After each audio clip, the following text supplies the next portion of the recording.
My name is Nancy Van Oort. I teach at Columbia High School in the math department. This is my first year working with Questar for this program and project, and it has been a very big growth experience for me. I've enjoyed all of it. Wrong side, hold on. So I was lucky enough to be paired with RPI, and I got to work at the Johnson Engineering Center, or the JEC, with Professor Santiago. And we had weekly meetings where we would get together and we would discuss not only what I was working on, but one of the things that he found very interesting was to discuss what we were working on. So it was very interesting to take back our conversations. So we had conversations about what each one of you who are also participating in this experience talked about, and that was interesting for me to bring back different experiences for to see what was going on there.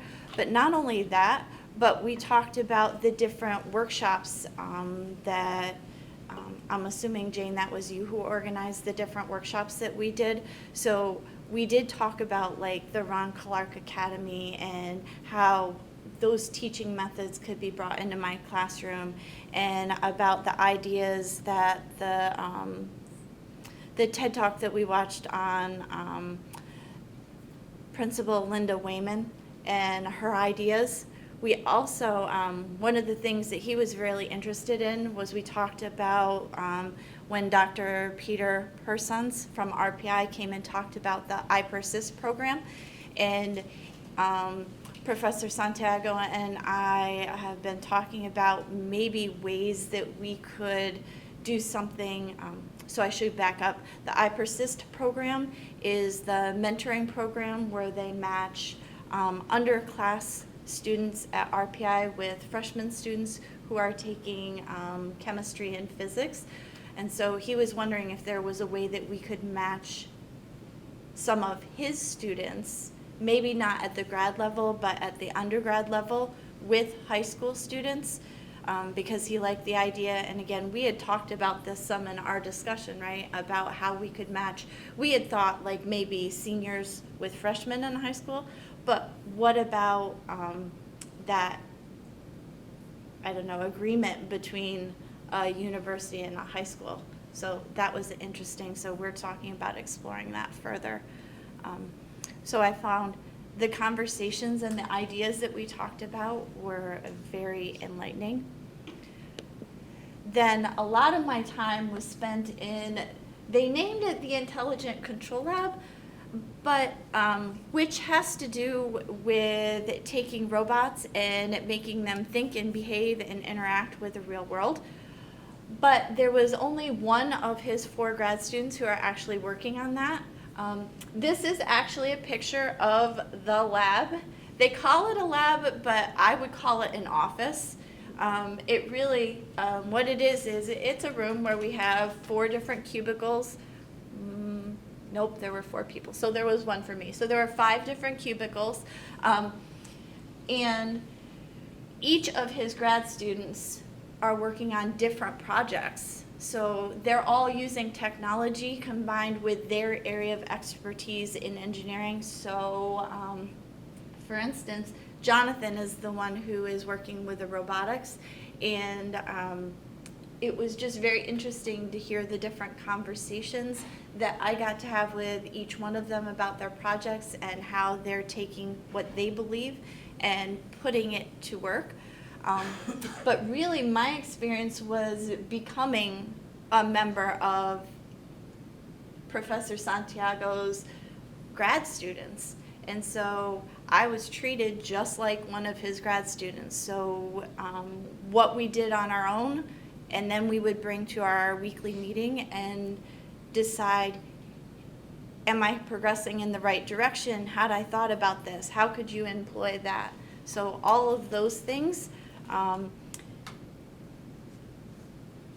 were like stepping stones, and then the how do you go about figuring out where to make that into something. So as we talked, we first started talking about looking at machine learning. And so to get me more of an idea of what machine learning was, I was assigned to do some different textbook readings and article readings. And in combination of that, we took a look at some tutorials. So when I talk about tutorials, let's see if this opens up. Nope. Why didn't it work? Hold on. Oh, I know why. Here. I put it here.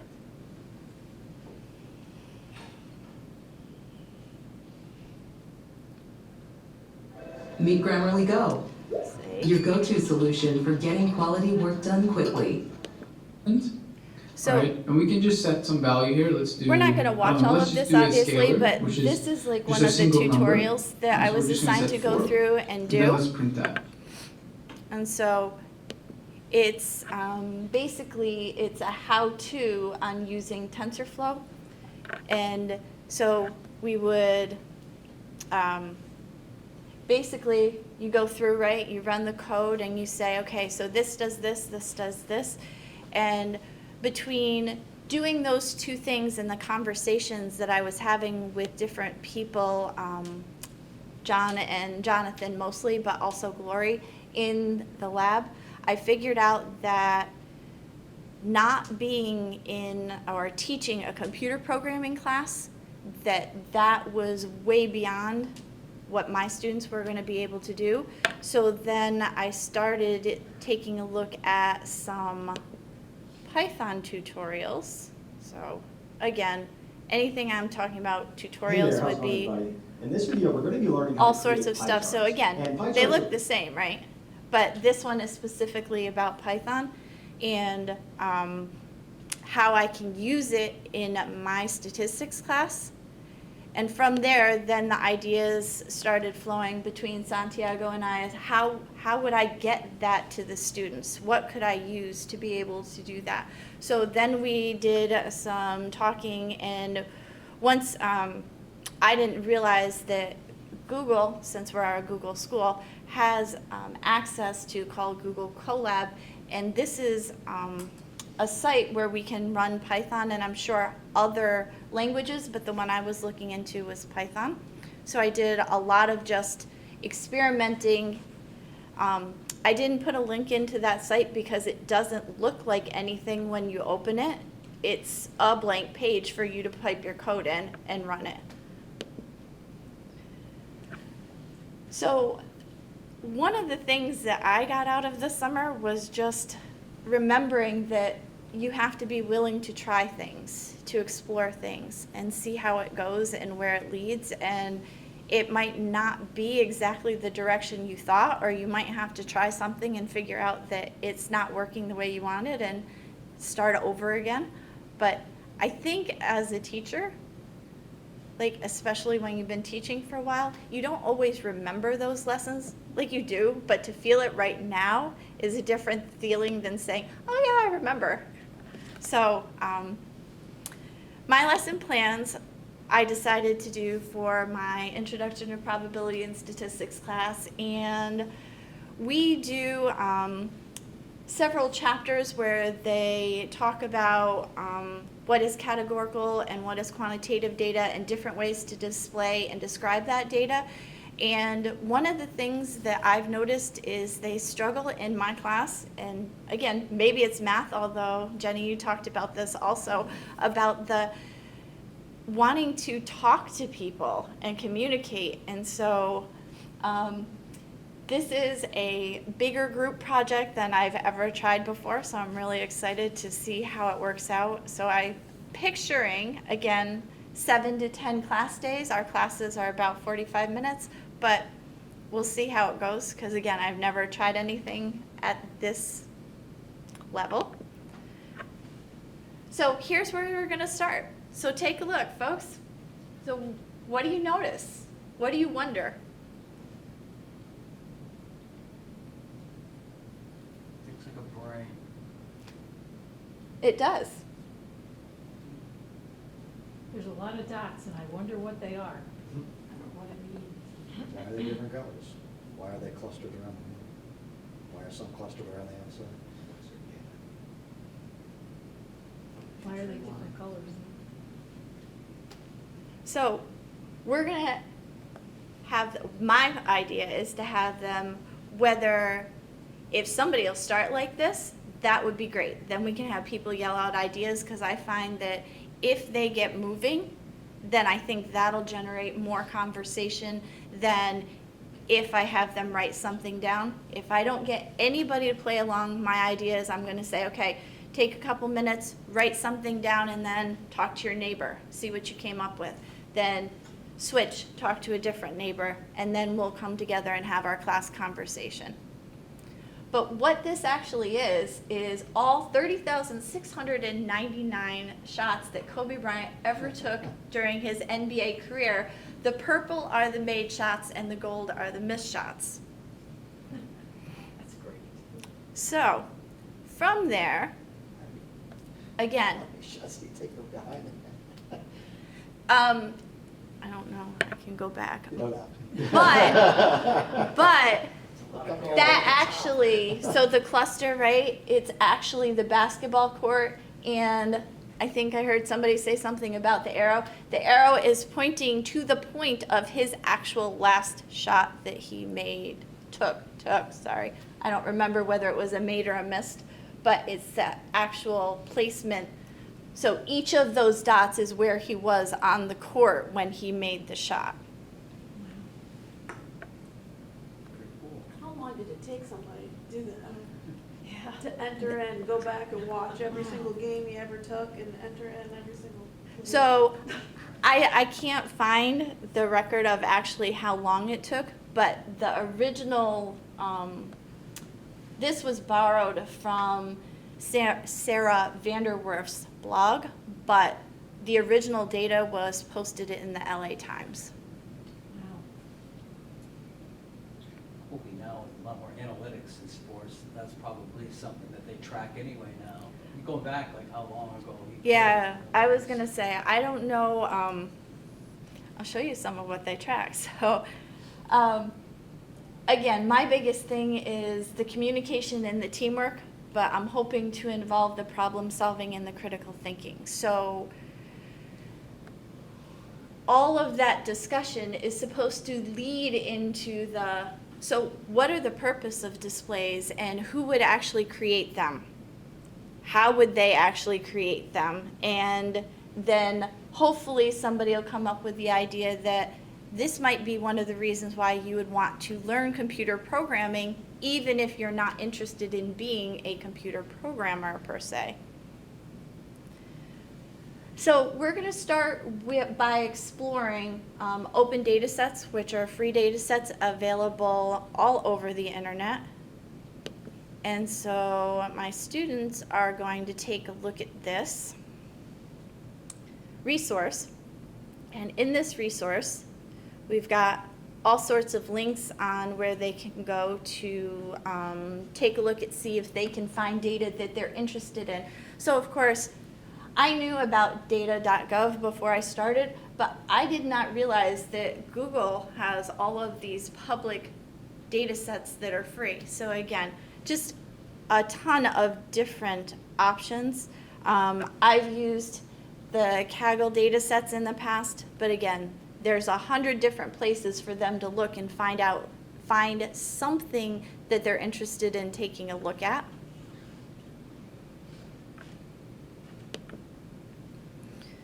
And so the idea here again is they're going to work with group members and search through different sites and come up with links, attach them to this Google Doc, and put in a little description because we're going to use them later on in the project. So this is what their Google Colab notebook is going to look like. So I've put the ideas in the bigger letters so it's easier for them when they're going back to use this as a resource. And then each part you have them type in some sort of code. In our case, it's going to be Python, and then they can run the code and see what it does. So the first thing we're going to do is we are going to import all of the information that I could find on those 30,699 shots. And this is just obviously a snapshot, but just for those of you who are wondering about, so we have the location X, the location Y of all of the points, which is how they went through and plotted all of those points. And in order to increase their talking skills, I'm going to have them, once they have that data imported, we're going to use this QFT or question formulation technique as our, I guess, system for developing our questions. So for those of you who are not familiar with QFT, the major 4 rules are that the students are supposed to ask as many questions as they can, not stop and discuss them, judge them, answer them, write them down exactly as stated, and change any statement into a question. And we'll see if I can get this. So if this works where I wanted it to, nope, hold on. It was supposed to start. This is Newton North High School, and it's a comprehensive high school. We have about that you take the time to ask as many questions as you can. Number 1. No question. Because this is what You might notice if you walk around my the focus neighborhood is the that there are data, these right? boxes on telephone And I'm going to poles, have them right? I had a colleague take a once look about their at batteries. that They're not data. But batteries. what They're I what we found call interesting transformers. was And this power part lines from a here, power plant. which is watching how Key the focus students are is hopefully connected going what to we be learned, able to but work also together to do this. explore it a little bit. So I'd like to use some scientific language in there to really have them be Sure. able to How feel far? comfortable with that language. Yeah, so the second one is why they're To the question? Walk around the neighborhood just a weird that there are thing. I think these my kid- boxes on Is telephone this poles. Massachusetts? Okay, I had a colleague once about their batteries. They're not I batteries. actually don't They're know what we where. call Oh, I do know systems. where it is. He told me at the This is beginning. Newton North High School, and it's a comprehensive high daughter's- school. We have about 2,000 students here. Swim, college Newton swim is a team. relatively, and Teammates. it's a So does that help? Oh. Newton North High School? Maybe? It just looks like her, I was like, wow, that's her. Oh, that's Great. funny. Sorry. Just struck me as weird. No, somebody in that video. That's crazy. It's Out strange of, when you see something like that, hey, I think I know that kid. out of all the videos I could have picked. Now it's not playing. Play. the key focus is connected to what we And learned, that's but her. also That's we definitely her. explored a little bit. That's So I'd like crazy. That's definitely to her. use That's some just- scientific thank language you. in there to really have them be able to feel comfortable with that language. Yeah, so the second one is why, or how does it transform the energy? Who supplies the transformers? The power company? That's fine.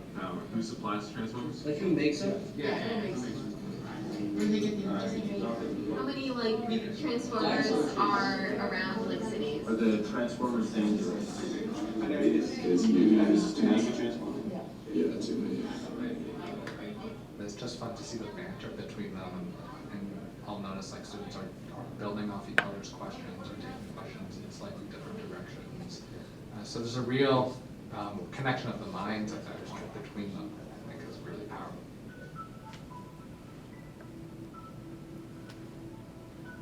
We're going to mark up our questions. We're going to mark them as open and close-ended. What is the difference here between an open-ended and a closed-ended question? Who remembers the difference? An open-ended question is a question that can be answered with an explanation. And a closed-ended question is something that's like a one-word answer, like yes or no, or a time. Good. So closed-ended can be answered with just a brief 1 or 2 words. Open-ended requires a full explanation. I'd like you to mark up your questions with C's and O's. C's for closed-ended and O's for open-ended. Take a couple of minutes to do that. Close. What happens when one breaks? Yeah, that's it. Have transform, how do they transform power? Open. Why is it transform? Why do we use 120 volts alone? It's kind of close to. So after this, and when I have them do all of that, then what we're going to do is we're going to go through and we're going to prioritize the questions and come together as a class. Now, again, I'm picturing being able to talk about the, once we prioritize our questions, then the groups can talk about what they think are important things to figure out from the data. Now, my Python is very limited, so we might have to stick to, in the beginning, answering some of the closer to the closed-ended questions, but I'm hoping that we can pick some of their actual questions to be able to use when we do our Python writing, is our coding. So this is an example of, I thought, well, maybe one of the questions that they could come up with are, what % of shots did Kobe Bryant actually make? And so we'll build a pie chart using our Python code, and this is just a snip of their notebook, but this is actually what it looks like. And so they'll type in the code, and then they'll show the plot, and this would be what it looks like. But then there'll be a label to play around, and we'll talk about, so what part of the code made the colors, or what part of the code made the labels?